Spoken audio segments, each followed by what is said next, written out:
Hello friends, आज से मैं एक नई अपडेट वाली स्कीम चालू करने जा रही हूँ। जैसे कि हम इंजीनियर्स को गवर्नमेंट जॉब करनी होती है, लेकिन हमें पता नहीं होता कि कब कौन सी अपडेट आई और कब गई। तो इसलिए इसके ऊपर नोट रखने के लिए मैं आज से एक नया जॉब अपडेट मेरे चैनल पे बनाने जा रही हूँ। तो हम चलिए स्टार्ट करते हैं। अगर आपको मेरा वीडियो पसंद आए तो इसको शेयर ज़रूर कीजिएगा, क्योंकि बहुत लोगों की हेल्प हो जाएगी। और आप मेरे चैनल को सब्सक्राइब भी ज़रूर कर लीजिएगा, ताकि आपको नए नोटिफिकेशंस जल्दी से जल्दी मिले और आप सबसे पहले जॉब के लिए अप्लाई कर सको और आपको वैकेंसी जल्दी मिल जाए। तो हम स्टार्ट करते हैं। पहले अभी लेटेस्ट वैकेंसी आई DRDO की वैकेंसी, तो हम उसमें स्टार्ट करते हैं। इसका क्लोजिंग डेट है जुलाई 10, 2020। इसका हमें लेवल ऑफ पे मिल रहा है लेवल 10 7th CPC के तहत, और इसमें हमें 56,100 रुपीज़ इसका हमें बेसिक सैलरी है। लेकिन हमें सब बेसिक अलाउंसेस मिला जुला के 80,000 पर मंथ मिल जाएंगे। तो 80,000 एक फ्रेशर के लिए बहुत ज़्यादा अमाउंट होता है, तो आप इसको ज़रूर अप्लाई कीजिएगा पोस्ट के लिए। तो अभी हम आगे देखना स्टार्ट करते हैं। तो जो हमारा वैकेंसी है वो बेसिकली 3 पार्ट में डिवाइडेड है, पार्ट 1, पार्ट 2 और पार्ट 3। तो हम स्टार्ट पार्ट 1 से कर लेते हैं। पार्ट 1 में हमें एक बेसिक वैलिड गेट स्कोर चाहिए, या फिर हम डिस्क्रिप्टिव एग्जामिनेशन और पर्सनल इंटरव्यू के बेसिस पे भी दे सकते हैं। और अगर आप फाइनल ईयर के स्टूडेंट हैं तो आप ज़रूर इसमें अप्लाई कीजिएगा, क्योंकि ये आपके लिए बहुत अच्छी अपॉर्चुनिटी है DRDO में। और रही बात आपकी एग्जामिनेशन अब तक हुई नहीं है कुछ कंट्रीज़ या कुछ स्टेट की, तो उसके लिए भी DRDO ने एक एक्सटेंशन दी है कि आप अपनी डिग्री की सर्टिफिकेट जो है वो आप 31 अगस्त 2020 तक सबमिट कर सकते हैं।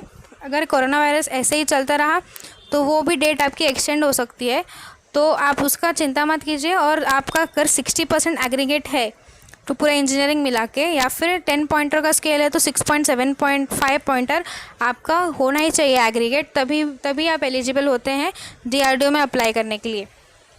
या फिर अगर आप IIT या NIT से हैं तो आपका 80% मिनिमम एग्रीगेट होना चाहिए। तो हम पहले स्टार्ट कर लेते हैं अभी।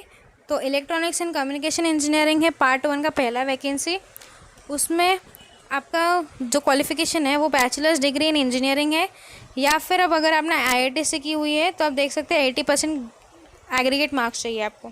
ये सारी ब्रांचेस इंक्लूडेड है। नेक्स्ट आती है मैकेनिकल इंजीनियरिंग, उसमें ये ब्रांचेस है। थर्ड आती है कंप्यूटर साइंस एंड इंजीनियरिंग। अब हम चलते हैं पार्ट 2 की तरफ। उसमें आपको एक वैलिड गेट स्कोर चाहिए और उसका पर्सनल इंटरव्यू होगा आपका। तो उसमें ब्रांचेस इंक्लूडेड है electrical engineering, material science and engineering और मेटलर्जिकल इंजीनियरिंग। इसमें आपको गेट स्कोर चाहिए। फिर 6th आता है physics, chemistry, chemical engineering, aeronautical engineering, mathematics, civil engineering. ये सब के लिए आपको गेट कंपलसरी है। ये गेट आपको कोई भी हो सकता है, 18, 19 या 20 का। पार्ट 3 आता है हमारा, उसमें आपको सिर्फ एक अलग तरीके की एग्जामिनेशन है, NET। ये साइकोलॉजी है। असिस्टेंट प्रोफेसर्स मोस्टली इस एग्जामिनेशन को देते हैं प्रोफेसर्स बनने के लिए। तो ये आपका NET स्कोर वैलिड होगा इसमें। फिर अब हम चलते हैं आगे की तरफ। तो हम आपको, जैसे मैंने बोला, आपका एग्रीगेट है वो 60% होना चाहिए फर्स्ट क्लास, या फिर 10 पॉइंटर स्केल पे 6.75% होना चाहिए आपका। इसमें हैंडीकैप्स भी अप्लाई कर सकते हैं, क्योंकि हैंडीकैप्स होने के मतलब ये नहीं कि आप ज़िंदगी ख़त्म हो गई। तो इसमें आप ये भी अच्छे से अप्लाई कर सकते हैं। हैंडीकैप के लिए बहुत अच्छी जॉब होगी ये। तो अब हम एलिजिबिलिटी देख लेते हैं। एकेडमिक एलिजिबिलिटी है कि आपका जो गेट स्कोर है वो 2018 में या 2019, 2020, अगर आपने ये तीनों साल में से कभी भी गेट दिया है तो आप इसके लिए क्वालिफाइड हैं। अगर आप IIT NIT से तो 80% इसका मिनिमम आपका मिनिमम मार्क्स एग्रीगेट होना चाहिए। पार्ट 2 में है वो आप गेट वैलिड होना चाहिए आपका 2018, 19 या 20। पार्ट 3 के लिए आपका NET का क्वालिफिकेशन कंपलसरी है। तो अभी एज लिमिट देख लेते हैं हम। इसमें अनरिजर्व्ड कैटेगरी या फिर EWS के लिए 28 ईयर्स है, OBC के लिए 31 ईयर्स है, SC या ST के लिए 33 ईयर्स है। और इसमें रिलैक्सेशन दी गई है फिजिकली हैंडीकैप्ड या फिर वो हियरिंग हैंडीकैप भी हो सकते हैं उनके लिए। इसमें आपकी नेशनलिटी इंडियन होनी चाहिए। अभी हम देखते हैं इसमें फ़ीस क्या है। तो जो जनरल EWS या OBC मेल कैंडिडेट है उनके लिए फ़ीस 100 रुपीज़ है, और जो SC ST PWD या फिर फीमेल कैंडिडेट्स हैं उनके लिए कोई फ़ीस नहीं है। तो आपकी शॉर्ट लिस्टिंग कैसे होगी वो भी एक सवाल होगा। तो जो भी, अगर आपका गेट आपने क्वालिफाई किया है तो उस बेसिस पे आपको ज़्यादा वेटेज दिया जाएगा। और अगर मतलब 1:25 रेशियो में दिया जाएगा वेटेज। तो अभी हम देखते हैं आगे का भी एक।